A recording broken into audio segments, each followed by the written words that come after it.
Hi friends, welcome to our channel. இன்னைக்கு நம்ம இந்த வீடியோல முறுக்கு எப்படி செய்யறதுன்னு பார்க்கலாம் வாங்க. முறுக்கு சுடுறதுக்கு என்னென்ன பொருள்லாம் வேணுங்கிறது தான் இங்க எடுத்து வச்சிருக்கேன். அதுக்கு இட்லி ரைஸ் வேணும், அப்புறம் பொட்டுக்கடலை வேணும், அப்புறம் இது எள்ளு, இது வீட்டில் அரைச்ச மிளகாய் பொடி, இது ஓமம், இது உப்பு. இதோட அளவெல்லாம் வந்துட்டு இந்த ஒரு கப் மெஷர்மெண்ட் வச்சு தான் நான் வந்து எல்லா இதுக்குமே அளவு எடுக்க போகிறேன். செய்யும்போது ஒவ்வொன்றா அளவு என்னன்னு சொல்கிறேன். இது எல்லாத்துக்கூடவும் கொஞ்சம் பட்டரும் சேர்த்துக்கலாம். பட்டர் வந்துட்டு முறுக்கு நல்லா கடிக்கிறதுக்கு மொறுமொறுன்னு இருக்க மாதிரி இருக்கும். ரொம்ப ஹார்டாக ஆக்காமல் பட்டர் போடுறதுனால கொஞ்சம் கடிக்கிறதுக்கு ஈஸியாக இருக்கும்.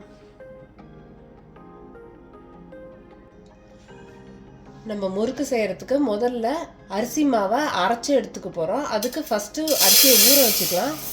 இது வந்துட்டு இட்லி அரிசி எடுத்திருக்கேன். இது என்னோட 1 கப் மெஷர்மெண்ட்டு. இதில் நான் இப்போ 5 கப் அரிசி போட போகிறேன்.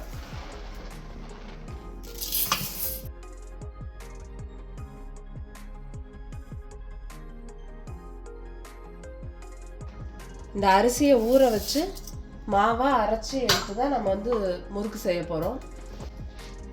தண்ணி ஊற்றி ஒரு 2 மணி நேரம் நல்லா ஊற வச்சு அப்புறமா கிரைண்டரில் ஆட்டி எடுத்துக்கலாம்.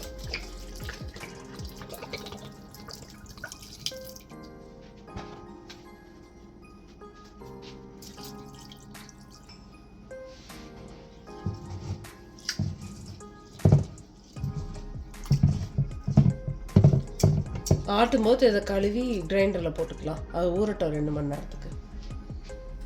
2 ஹவர்ஸ்க்கு அப்புறம் அரிசி நல்லா ஊறிடுச்சு. இதை நம்ம கிரைண்டரில் அரைச்சி எடுத்துக்கலாம்.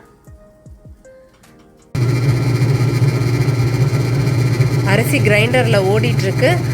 இந்த கேப்பில் நம்ம பொட்டுக்கடலையை மிக்சியில் போட்டு பொடிச்சு சலிச்சு எடுத்துக்கலாம். 5 கப்பு அரிசிக்கு 2லேருந்து 2.5 கப்பு வரைக்கும் பொட்டுக்கடலை போடலாம். நான் இப்போ இதில் 2 கப் பொட்டுக்கடலை யூஸ் பண்ணிக்கிறேன். இதை பொடிச்சு நம்ம சல்லடையில் போட்டு ஜலிச்சு எடுத்துக்கலாம்.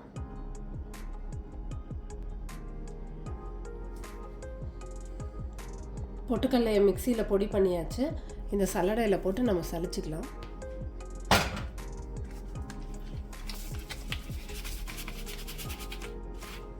கட்டி வராமல் இப்படி நல்லா உடச்சி விட்டு அப்புறமா சலிச்சுக்கோங்க.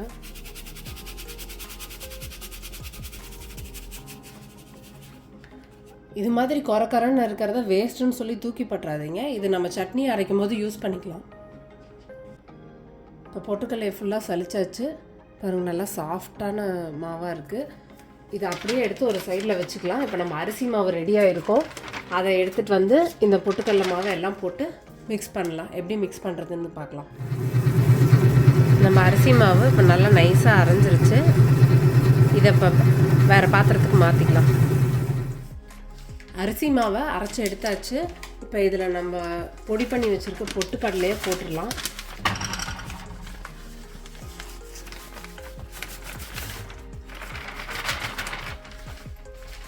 இப்போ இதுதான் என்னோடய ஸ்பூன் அளவு. இந்த ஸ்பூன் அளவில் நான் 2 ஸ்பூன் மிளகாய் பொடி போட்டுக்கிறேன் காரத்துக்காக. இது வீட்டில் அரைச்சது, அதனால் எனக்கு கொஞ்சம் காரமாக இருக்கும். உங்களுக்கு காரம் கம்மியாக வேணுமோ அதிகமாக வேணுன்றதோ அந்த மாதிரி ஆட் பண்ணிக்கோங்க டேஸ்ட் பார்த்துட்டு. இது ஓமம் 1 ஸ்பூன். ஓம வாசம் இல்லைன்னா முறுக்கு மாதிரியே தெரியாது. ஓம வாசம் தான் முறுக்குக்கே ஹைலைட்டாக இருக்கும். இது எள்ளு 2 ஸ்பூன் எள்ளு போட்டுக்கிறேன். இப்போதைக்கு 1 ஸ்பூன் உப்பு போடுறேன். பார்த்துட்டு அப்புறமா வேணுன்ற அளவுக்கு ஆட் பண்ணிக்கலாம். இது எல்லாத்தையும் ஒன்றா பிசைஞ்சு மாவு கரெக்டாக முறுக்கு உலக்கில் போட்டு முறுக்கு வர பதத்துக்கு பண்ணணும்.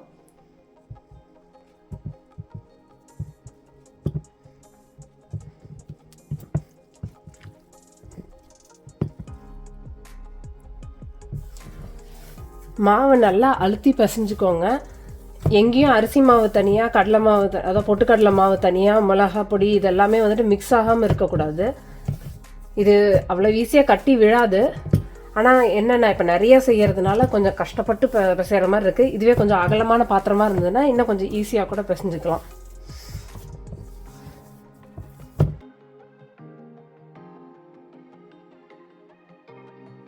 பட்டர் ஆட் பண்ணல. இதில் டேபிள் ஸ்பூன் வைஸ் இருக்குது. ஸோ நான் இதில் ஒரு 1/4 கப் பட்டர் ஆட் பண்ண போகிறேன்.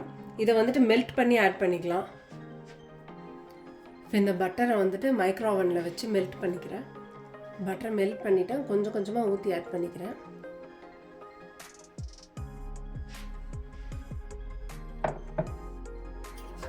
உப்பு கொஞ்சம் கம்மியாக தான் இருக்குது. நான் டேஸ்ட் பார்த்துட்டேன், அதனால் இன்னும் கொஞ்சம் உப்பு ஆட் பண்ணுறேன்.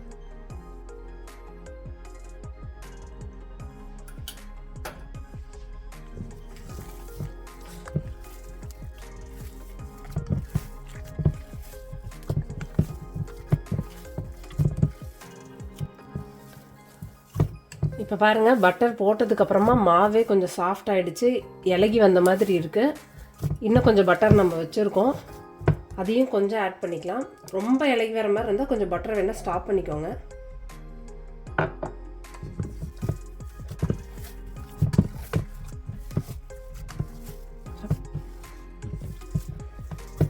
இந்த முறுக்குக்கு மாவு பிசைய எனக்கு எங்கள் அம்மா தான் ஞாபகம் வருது. ஏன்னா தீபாவளி இந்த மாதிரி விசேஷம்னாலே வீட்டில் வந்துட்டு 4 படி 5 படிக்கு முறுக்கு மாவு வந்துட்டு ஒரு பெரிய பாத்திரத்தில் போட்டு கஷ்டப்பட்டு பிசைஞ்சு எங்கள் அம்மா ஒரே ஆளாக உட்காந்து ஒரு நாள் ஃபுல்லாக முறுக்கு செஞ்சு எல்லாருக்கும் கொடுப்பாங்க.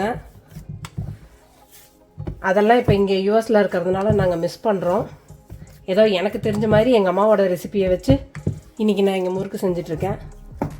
இதை நீங்களும் ட்ரை பண்ணி பாருங்கள், ஈஸியாக இருக்கும், நல்லா டேஸ்ட்டாக இருக்கும்.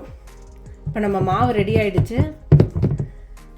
இதை வந்து முறுக்கு உலக்கில் போட்டு எண்ணெயில் போட்டு எடுக்கலாம்.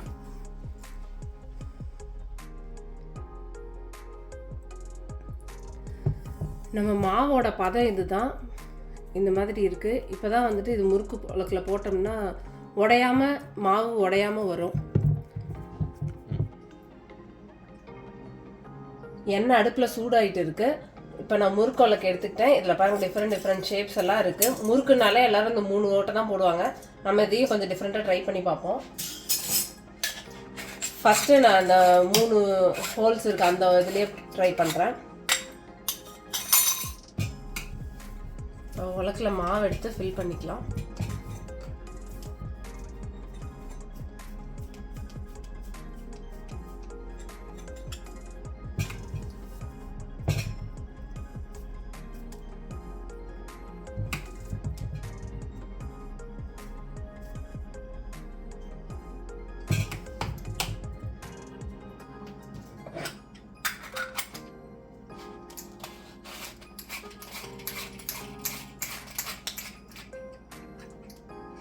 கொஞ்சம் சுற்றி பார்த்துக்கலாம் எப்படி வருதுன்னு.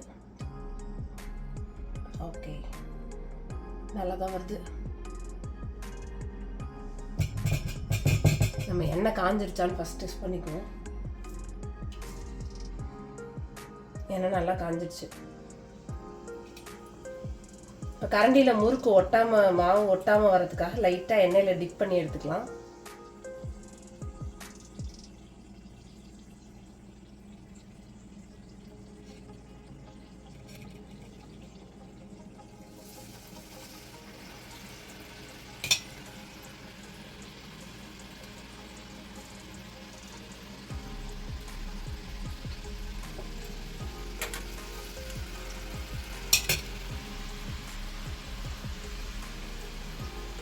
இந்த கரண்டி வைக்கிறதுக்கு கீழே ஒரு பிளேட் வச்சுக்கோங்க, ஏன்னா எண்ணெய் வரும், அந்த எண்ணெயை வேஸ்ட் பண்ணாமல் எடுத்துக்கலாம்.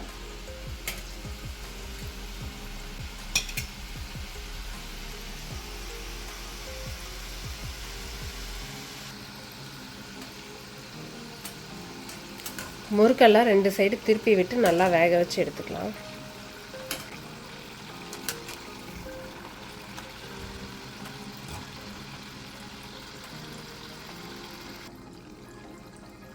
இப்போ நம்ம முறுக்கெல்லாம் நல்லா வெந்துடுச்சு. இதை எடுத்து எண்ணெய் வடியட்டோன்னு வச்சுட்டு நம்ம அந்த பேப்பரில் போட்டுக்கலாம்.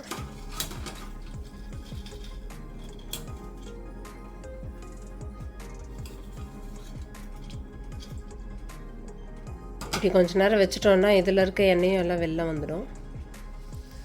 இப்போ நம்ம முறுக்கு எப்படி இருக்குன்னு பார்க்கலாம். பாருங்கள், நல்லா முறுமுறுன்னு இருக்குது. நறுக்குனா கையில் எல்லாமே நொறுங்குது. ஹார்டாக இல்லை, சாப்பிட்றதுக்கு நல்லா சாஃப்டாக இருக்க மாதிரி இருக்குது. மொறுமொறுன்னு. டேஸ்ட் பார்த்துட்டு எப்போ வேணால் நீங்கள் உப்பு ஆட் பண்ணிக்கலாம். நான் இதுக்கு மொத்தமாகவே ஒரு 2 டேபிள் ஸ்பூன் உப்பு போட்டிருந்துருப்பேன் இந்த இதுக்கு ஃபுல்லாகவே.